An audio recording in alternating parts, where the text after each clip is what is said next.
नमस्कार, बहुत स्वागत आप सभी का। जी मध्य प्रदेश छत्तीसगढ़ देख रहे हैं आप और आपके साथ मैं हूं कीर्ति दीक्षित और आपकी आवाज में आप सभी का स्वागत है। इतिहास, सियासत और सवाल। इतिहास आक्रांताओं के, देश के लिए बलिदान देने वाले महापुरुषों के, सियासत मध्य प्रदेश की और सवाल सियासी पार्टियों के। अभी तक जो इतिहास में हमें पढ़ाया जाता था उसमें मुगल शासकों को महत्ता दी गई, न कि देश के लिए अपनी जान न्यौछावर करने वाले बलिदानियों को। अब हाल ही में एनसीईआरटी की किताबों में बदलाव किए गए, जिसमें महान की जगह मुगल शासकों के लिए आक्रांता और लुटेरे जैसे शब्दों का इस्तेमाल किया गया। अब ऐसे में मध्य प्रदेश में भी सियासी लहर उठी और बदलाव की बात भी सामने आई। हालांकि इस बदलाव को लेकर बेहिसाब सियासत शुरू हो गई है। सवाल यह है कि क्या आधे अधूरे इतिहास से गलत संदेश दिया जा रहा था? आखिर महापुरुषों की जगह आक्रांताओं का गुणगान क्यों? आज इसी मुद्दे पर करेंगे चर्चा। रिपोर्ट देखिए उससे पहले।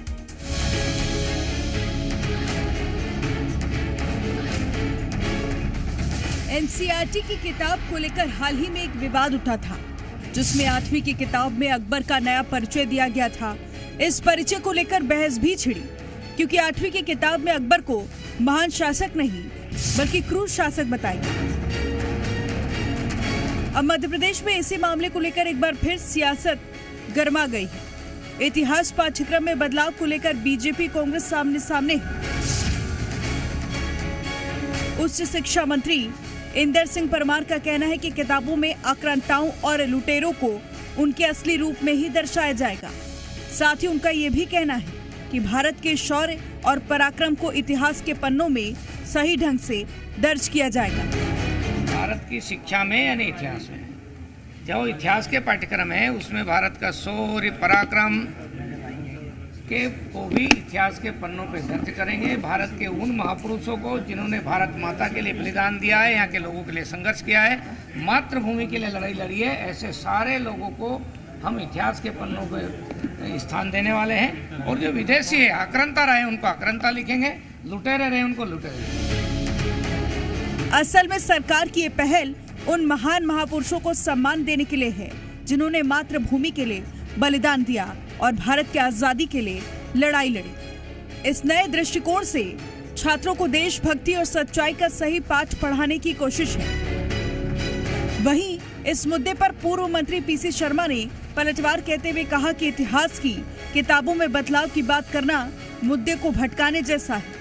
उनका कहना है कि पहले भी एमबीबीएस की पढ़ाई में बदलाव किए गए थे, लेकिन आज तक किताबें पढ़ने के लिए मिली तक नहीं। देखिए, इन्होंने एक बदलाव और किया था कि एमबीबीएस की पढ़ाई हिंदी में होगी, उसकी किताबें मिल नहीं रही हैं, टीचर पढ़ाने वाले हिंदी में है नहीं। हिंदी में जब कोई लिखेगा प्रिस्क्रिप्शन तो वहाँ कोई उसमें पढ़ नहीं पाएगा ये दुकानें। तो ये इस तरह के बदलाव करते हैं जिससे आम जनता को नुकसान होता है। जो शासक रहे वो शासक चले गए, अब क्या कर रहे हो आप?